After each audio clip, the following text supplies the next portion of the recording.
This is the Retirement Solution Podcast with financial advisor John Hicks, founder of J. Hagan Capital.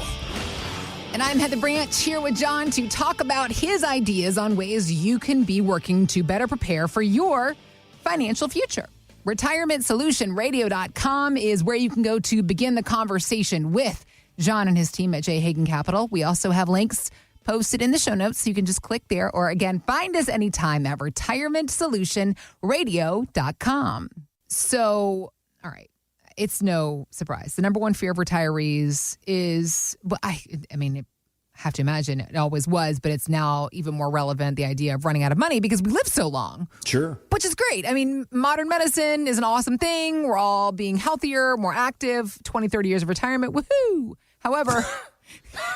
Did you do that one again? What was that sound? Is that the sound that we make when we're about to retire? That's the nervous sound. That you're like, yeah, 20, 30, woohoo! Am I going to make it? I don't know.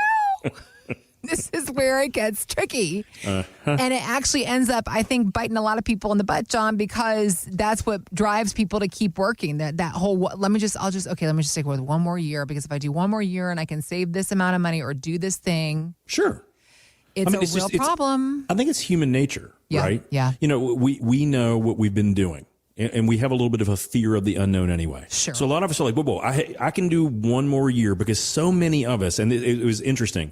I was reading a book a couple weeks ago, and one of the great parts was like, how do people get unbelievably successul? Yeah. Like he was talking about like the old school robber barons, like the Vanderbilts and the Rockefellers and all these folks. And then it did it modern, like Michael Dell and Zuckerberg. And it said one of the biggest things that they all did, they were paranoid.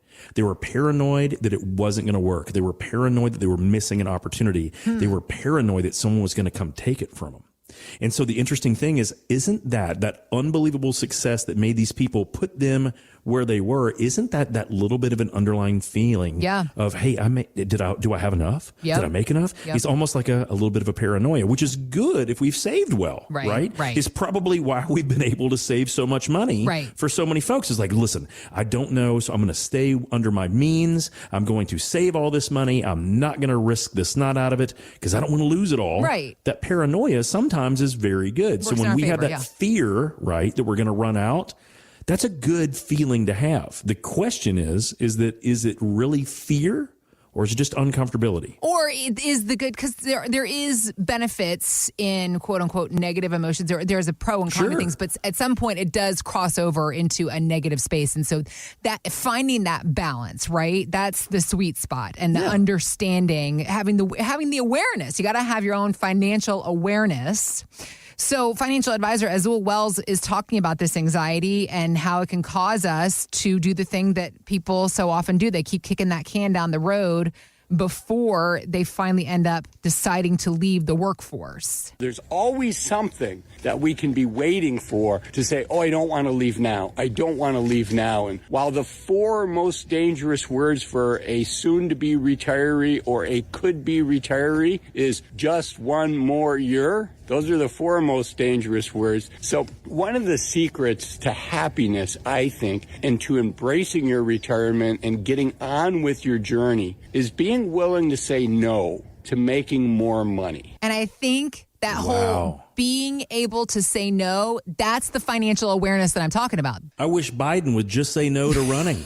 Just say no. Listen. I mean, unbelievable. There's anyway, a whole age level happening in Washington, D.C. that we can do. That's a whole nother radio show, sir. There's a whole bunch of politicians I wish would just say no to running ever again. But anyway, hey, we're not going to talk about that today. I think that we'll talk about that another time. It's a very real thing that happens to a lot of people. They are afraid to just say no. However, they need to for their own happiness and well-being. That financial awareness, that sweet spot, that whether or not we all want to get there, we need to get there in order to.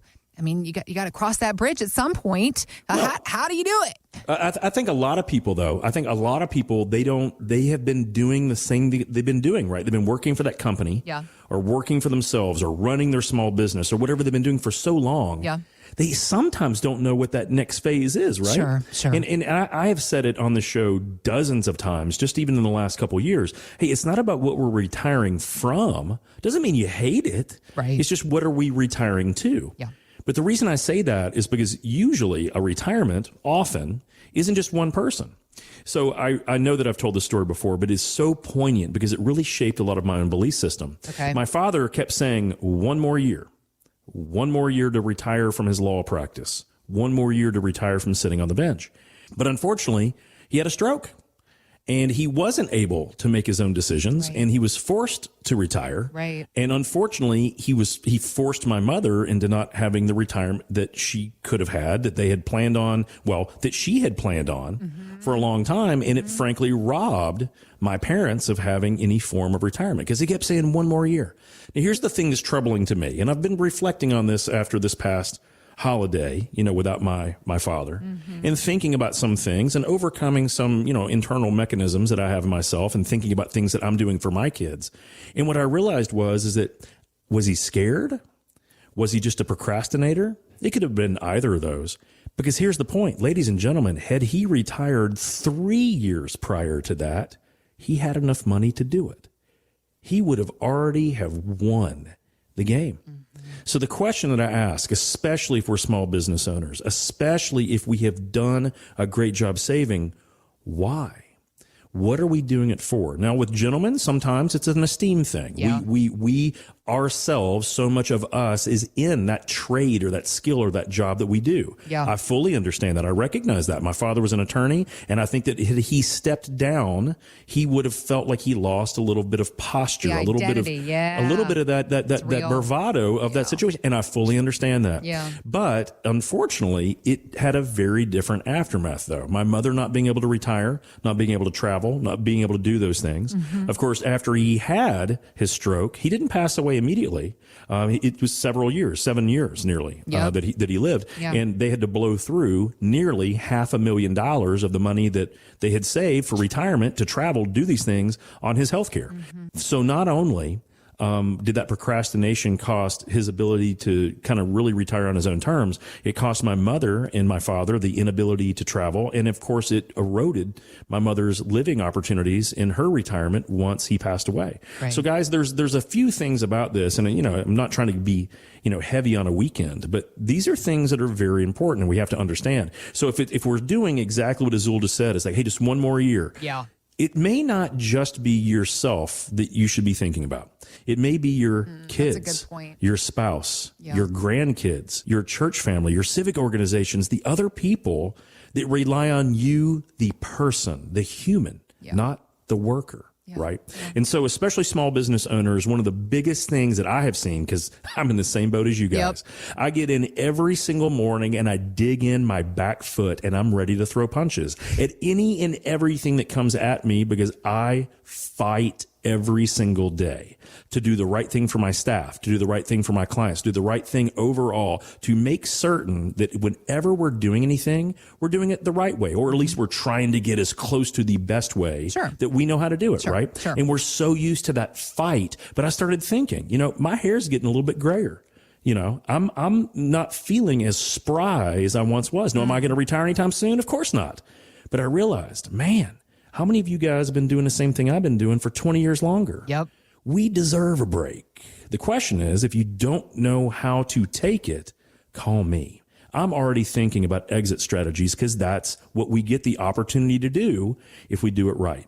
Ladies and gentlemen, one of the greatest things as a small business owner we may have the opportunity to do is to create a very successful exit strategy. It could mean that you're giving it to the kids, but you want to make sure that they're ready and able to run that company. It could be that you're negotiating a sellout or a buyout where you can actually put millions of dollars in your pocket to no longer have to go punch a time clock anymore. And I know that we're not working for the man. If you're a small business owner, you're working for yourself. But man, wouldn't it be easy to tell that boss to kiss off every once in a while? I mean, every time I look in the mirror, I'm like, you're a jerk to your staff, to your number one employee. Yeah, you kiss your own grits.